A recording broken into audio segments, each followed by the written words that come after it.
그럼 바로 궁금해지네요. 어떤 일자리들이 많이 위험하고 어떤 게 안 그런지. 일단 크게 이제 특징이 보니까 이제 직업 산업별로 이렇게 특징이 나타났었는데요. 특히 이제 직업별로 보면 먼저 이제 사무직, 판매직, 장치 기계 조작직 같은 이런 일자리들의 위험이 가장 높다라고 나타났습니다. 사무직, 판매직, 장치 기계 조작직이면 기계를 네네. 작동하시는 보통 분들이신가요? 이제 뭐 공장 현장에서 이제 기계를 조작하시거나 아니면 뭐 운전사도 포함되어 있는 그런 이제 직업들을 이제 막내에서 얘기를 하고 있는 건데요. 그런 직업군들이 전체 위험한 고위험 제가 약간 연구를 분석한 게 그 기술로 인해서 70% 이상의 대체 확률이 있다라는 일자리 고위험 일자리, 그다음에 그 중간에 위치하고 있는 30에서 70 사이 일자리를 이제 중위험 일자리, 그 나머지 30% 이하의 대체 확률을 가진 일자리들을 저위험 일자리로 분류해서 살펴본 건데요. 70% 이상의 고위험 일자리들을 이제 직업별로 살펴본 결과 그냥 세 개의 일자리의 고위험 일자리 전체의 70%를 차지하고 있는 것을 직업의 70%가 차지하고 있는 것으로 나타났고요. 그거를 이제 산업별로 또 이제 나눠서 살펴보면 이게 이제 음식 숙박업, 그다음에 제조, 그다음 판매직 관련한 그 도소매업 그런 산업의 일자리들이 전체 고용 일자리의 또 60%를 차지하는 것으로 또 나타났습니다.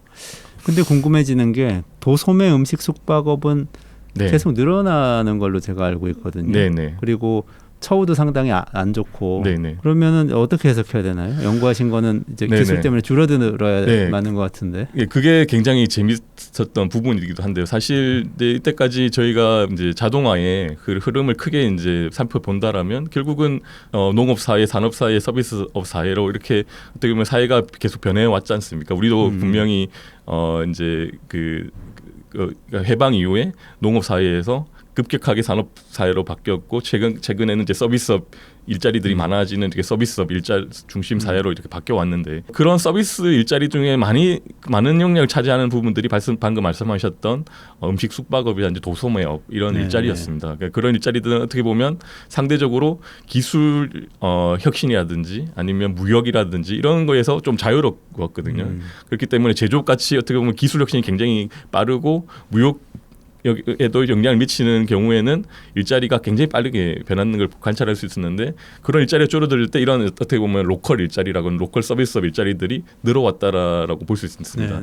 그런데 이번 연구에서 봤던 특징 중에 하나는 인공지능이 어떤 일자리들을 이제 대체하느냐를 이제 중점으로 살펴본 건데요. 그 일자리 중에 소위 이제 기술 충격으로 더 자유롭다고 생각했었던 그런 이제 소위 로컬 서비스업 일자리들도 이제는 인공지능에서는 자유롭지 않다라고 나타나는 게 특징이라고 볼 수 있을 것 같습니다. 그거를 이렇게 이해할 수 있나요? 이 동네에 이제 음식점에서 키오스크가 생겨서 캐시어에서 이렇게 결제하는 분 한 분 사라지고 키오스크에서 주문을 한다든지 그러면 그 일자리가 하나 없어지고 이게 이런 식이 되는 건가요? 어떻게 보면 그림을 그려볼 수 있을 것 같습니다. 대표적으로 이제 대면형으로 서비스 단순 서비스를 제공했던 그런 일자리들이 과거에는 어떻게 보면 자동화가 힘들다고 본 일자리들이 많았거든요. 자동화를 하는 게 이득이 별로 없다. 그냥 단순히 이제 저임의 일자리로 놔두는 게 낫다라는 판단이 있었는데 최근에는 점점 더 그런 일자리들도 대체 가능성이 높아졌다라고 볼 수 있을 것 같습니다. 방금 말씀하셨던 그런 일자리들이 어떻게 보면 단순 캐시어 같은 그런 것들이 지금은 예컨대 아마존고처럼 완전히 무인화해서 상점을 무인화할 수 있는 솔루션들이 나오고 있는 상황이고요.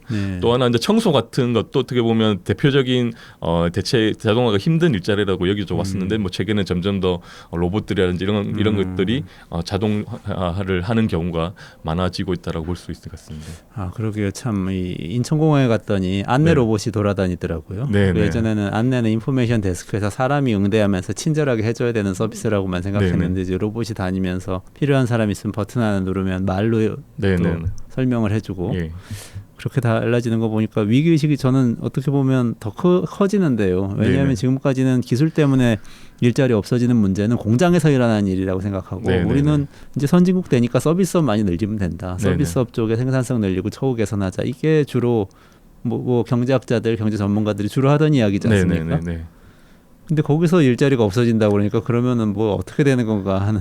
네네. 그래서 그 점을 저는 좀 강조를 하고 싶었었는데요. 앞서 말씀드렸다시피 농업 일자리가 없어질 때 반면에 이제 제조업 일자리가 늘어나면서 그런 일자리 충격을 흡수를 해왔다 볼 수 있을 것 같고 또 이제 제조업 일자리가 어떻게 보면 선진국에서는 후진국으로 개발도상국으로 넘어가고 자동화가 진행될 때 어떻게 보면 서비스 일자리들이 늘어나면서 그런 걸 다 커버해 왔다라고 볼 수 있는데요. 지금 보면 특히나 이런 인공지능들이 인간이 해왔던 여러 가지 어떻게 보면 대면의 인터페이스들을 인공지능이 어떻게 보면 대체를 할 수 있다라는 가능성도 보여주고 있는 상황이거든요. 예를 들어서 음성 인식이라든지 사물을 인식한다든지 이런 거는 어떻게 보면 사람이 어떻게 보면 컴퓨터가 못하고 사람만이 할 수 있는 그런 어떤 능력이라고 볼 수 있었는데 그런 것들이 이제 점점 더 이제 빠르게 대체된다라고 볼 수 있기 때문에 앞으로는 어떻게 보면 이때까지 이제 산업 발전 단계에서 일자리에 보루 역할을 해왔던 서비스 일자리들도 자동화 이런 충격에 어떻게 보면 이제 자유롭지 않다라는 게 이번 연구에서 가장 크게 이제 또 하나의 볼 수 있었던 특징이 아니었던 생각이 듭니다. 그러네요. 그러면은 이 직업별로 말씀해 주셨는데 전체적으로는 네. 얼마나 위험에 처해 있는지 이 네네. 숫자도 나옵니까? 네, 그 2017년 상반기 기준으로 우리나라 전체 어떻게 보면 일자리가 2,660만 개 정도, 그러니까 2,660만 명이 이제 취업자로 나타났었는데 그 중에 44%가 고위험 일자리로 나타났습니다. 전체 약간 2,660만 명 중에 1,100만 명 이상이 고위험 일자리라고 보면 될 것 같습니다. 1,100만 명이 고위험 일자리. 고위험이 뭐라고 하셨죠? 아까 대체 확률이 70% 이상이요. 예. 일자리 없어질 확률이 70% 이상이잖아요. 네네. 그럼 엄청나게 높은 위험이 그런 있는 거네. 일자리들이 많이 어떻게 보면 당장은 뭐 이렇게 실행된다는 의미는 아니지만 인공지능 기술이 발전했을 때 대체할 수 있는 가능성이 높다라고 보면 될 것 같습니다. 그러니까 기술이 앞으로 계속 진행된다라면 그런 일자리들은 다른 변화가 없을 때 그 정도의 위험을 안고 있다라고 보면 될 것 같습니다. 그게 도소매 음식 숙박업에서 종사하는 그런 일자리들이 분들, 굉장히 많이 기계 포함. 조작하는 분들, 네. 뭐 자동차라든지 이런 네. 영업도 포함되고 네. 그런 거죠. 엄청나게 많은 숫자인데요. 네네.